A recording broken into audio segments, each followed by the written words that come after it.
Hey everybody, it's me, Rick Acosta, the Dodger Card Collector, coming to you with another video. Before I get to today's subject, I wanted to give a quick shout out to a couple of guys out there who gave me shout outs on their channels this past week. Terry over at TJMAC Vintage and Nostalgia, and also Eric at the Card Closet. Thanks a lot, you guys. I really appreciate the boost in my subscribers. So, today's video is a video response for Huck's Sportscards, who just reached 200 subscribers. Congratulations, Huck. One of the things I really like about his channel, he's a set builder, just like I am. And I know he's currently working on a 1956 Topps football set, which is going to be amazing when he's done. So I hope he shares it with us when he's complete, or when he's going on while he's going on his journey of finishing up this set and working on it. And I know he's got some other sets from the 70s and 80s he's been working on, so I really enjoy his videos. Plus, I think I've seen him at least once, but he has a really cute cat in the background of his videos, and I'm a sucker for cats. So, Huck, congratulations on 200 subscribers. Your video response asked for the top 5 players we've seen. Now, I believe you might have said top 5 players in person, so that's kind of what I'm basing my video on. But it made me realize, and I think all of us probably go through this, maybe I'm the only one, but I've seen a lot of ball players in my life, but I don't have many memories of them. So I actually made a list, and I'm actually gonna read this off to you, just because I made a mental list of Hall of Famers I have seen, where I honestly do not, I know I saw them play, but I don't have a memory of them playing. Don Sutton, Johnny Bench, George Brett, Lou Brock, Rod Carew, Steve Carlton, Ken Griffey Jr., Tony Gwynn, Willie McCovey, Joe Morgan, Eddie Murray, Cal Ripken Jr., Pete Rose, Mike Schmidt, Billy Williams, Dave Winfield, Robin Yount, Willie Stargell, Tony Perez, Carlton Fisk, and Randy Johnson. Now, there are newer Hall of Famers also who I've seen, but I don't have a memory of them. So it made me realize either I have a bad memory or I just go to the games and enjoy it. But I did pick out 5 guys who are the best players I've ever seen and have really good memories of what happened that day. So let me turn the camera around and I'll show you guys my response. All right, so let's see what I've got going today. These are in no particular order, by the way, so don't get offended if you see that I picked some superstar first. So my very first card, and remember this is based on memories I've had of these players at baseball games, and my very first card is Albert Pujols. Albert Pujols, Huck is well aware of this, a St. Louis Cardinal. He did play for the Angels. We don't have to talk about that. But what I want to talk about was last year in 2021 when he played for the Dodgers. It was so much fun to finally be able to cheer for this man as he would hit a home run or get a pinch hit or give one of his Dio Albert hugs to one of the Dodgers who just hit a home run. He was a wonderful teammate. He was a wonderful human being to the fans. And it was just so nice to see him. Yes, he wasn't at his peak, but it was wonderful to see him contributing.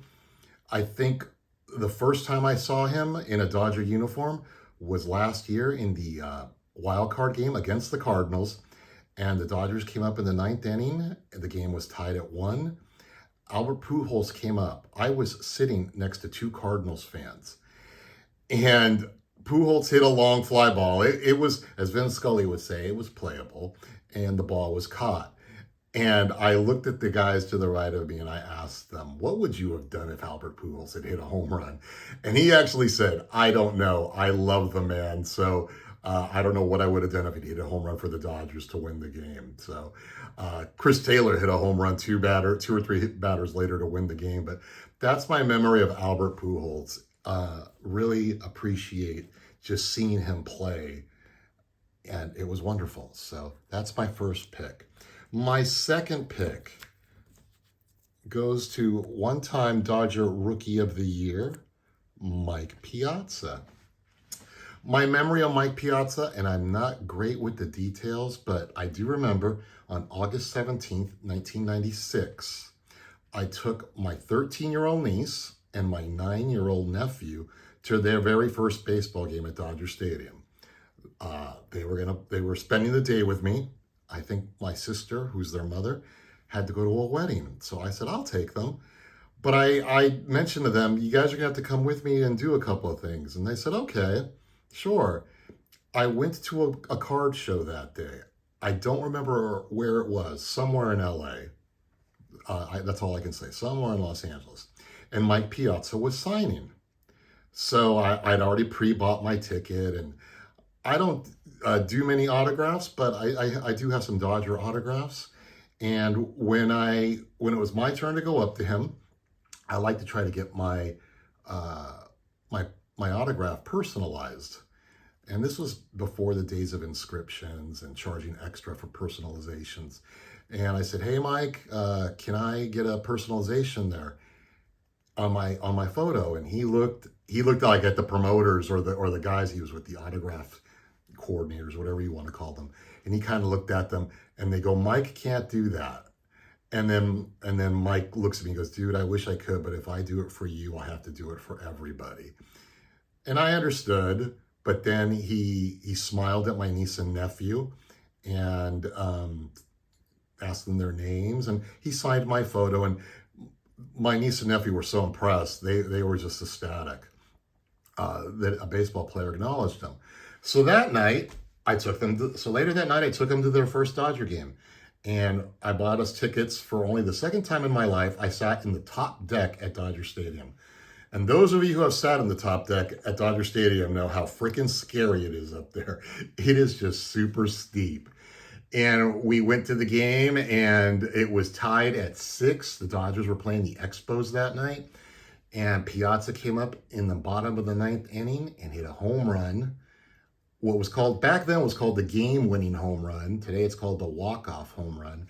And he hit a home run off relief pitcher Dave Veers, and the Dodgers won the game 7-6. It was exciting. I loved it. And seeing my niece and nephew at their very first game, applauding and screaming and jumping.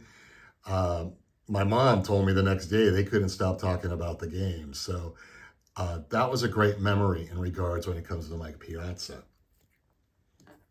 I like this video response because it really made me think about memories from my past. All right, number 3.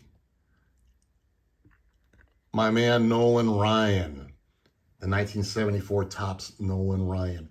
You guys know I grew up a Dodger fan. I'll be honest, I don't really care for the Angels. I did like Nolan Ryan. I also like Darren Erstad. I like Mike Trout. But back then, I had cousins who were obsessed with Nolan Ryan. And we went from the years 1977 to 1979, we went to almost every game Nolan Ryan started at Anaheim Stadium back then. And this night that I'm going to discuss is Friday, July 13th, 1979, where the Angels played the Yankees on a Friday night. The game was on national TV. My cousins, I arrived at my cousin's house early because they wanted to paint a banner, or a sign, you should say. I guess you would say. So we got off these old bedroom sheets and we spray painted Murder on the Ryan Express. Back then there was a movie called Murder on the Orient Express. So we thought, let's try Murder on the Ryan Express. And we had seats like in the second or third row in the upper deck in right field. And we got there early and we were able to tape our sign. And back then the Angels allowed signs. The Dodgers never did. The Dodgers were always no signs, no nothing. Angels allowed signs, and we were able to put up our sign. And there it was, Murder on the Ryan Express. We ended up on TV, our sign, and it even ended up in one of those baseball promotional commercials. I think they were like Baseball Fever, Catch It, or something like that. But that night, Nolan Ryan pitched. And as I mentioned to you, I saw Ryan pitch a lot with the Angels. He had 4 no-hitters by this point. And this night was one of those nights that he didn't allow a hit after 7 innings. The house was buzzing. It was incredible. The Yankees came to the plate in the 8th inning. Chris Chambliss was the first batter. He flew out to center field. 5 outs to go. Next up to the plate was former Angel, and he was now on the Yankees, part-time DH and first baseman Jim Spencer. Spencer hit this shallow fly ball to center. Angel center fielder Rick Miller came running in, slid, tries to make the catch, and he does get his glove on it before the ball eventually drops. And we were like going, oh, no, no hitter's done. And we sat there and waited because we were waiting for the scorekeeper. And after about 30 seconds, the scorekeeper finally puts that there was an error on Miller. Now, I don't know what happened after, or what people were talking about on TV, but that night in the stadium, we were all screaming, jumping up and down, saying he still had a no-hitter. I didn't learn until later that night that the local news said that should have been a hit and that the Angel scorekeeper was kind of being a homer. So at this moment, Ryan still has his no-hitter. He gets the next 2 guys out to finish the 8th inning. So now we're going to the 9th inning. It's like 3 outs to go. Top of the 9th inning, Thurman Munson comes to the plate, reaches base on an error by the shortstop. All right, so now the Angels have 2 errors, but Ryan still got a no-hitter. Greg Nettles comes up next, pops up. All right, 2 outs to go. It's going to, we're going to see a no-hitter. We're going to see no-hitter number 5. This is going to be amazing. And I'm going to take Mr. Nolan Ryan out of the photo because next came up to the plate, my next memory, Reggie Jackson. So, I'm going to talk about Reggie Jackson for a moment before I talk to you about Nolan Ryan again. So Reggie was a Yankee. Yankees were hated. When the Yankees showed up to play the Angels fans didn't have much to root for, but the Angels were starting to become a good team. And in '79, they won their first Western Division title.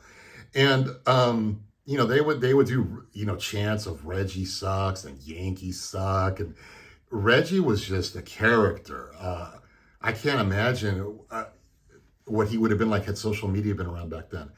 And one of my big memory of Reggie Jackson was in 1978. We went to see the Yankees.